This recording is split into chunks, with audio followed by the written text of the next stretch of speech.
I definitely think that it's important for teachers to have that foundational knowledge of media technology just so that they can stay ahead of their students because of how quickly technology is changing and how quickly you can get behind if you don't stay up to date.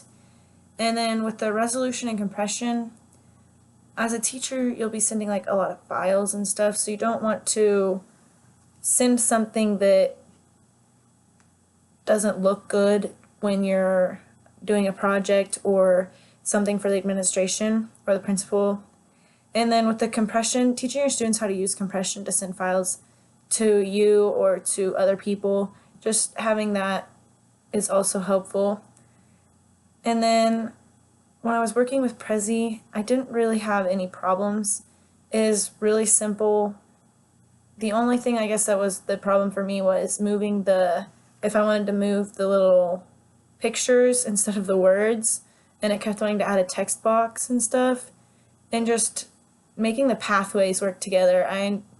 Have they've updated it since I last used it, and that was definitely one thing that I had a problem with was the pathways, and the way it jumped could definitely make you dizzy. And then I definitely think that as a teacher I would use this mostly for younger students because PowerPoint is so much more, it has so much more you can do. There's so much more you can add to it. I would use this with the younger students just to get them into the idea and kind of get them into something else to use, broaden their horizons and what they can use. As PowerPoint would be for someone of a higher level, I feel like, just because there is so much you can do with it compared to Prezi.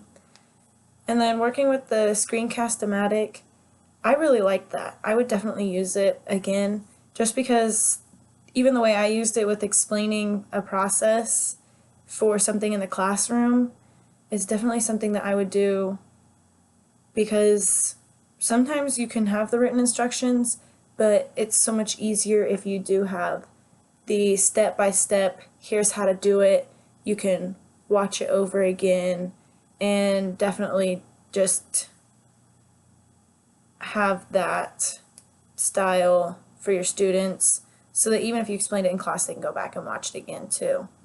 I didn't really have any challenges with it other than some features that you would have to buy if you did want them eventually that I might want to use as a teacher. Just I feel like that would be a bit of a challenge.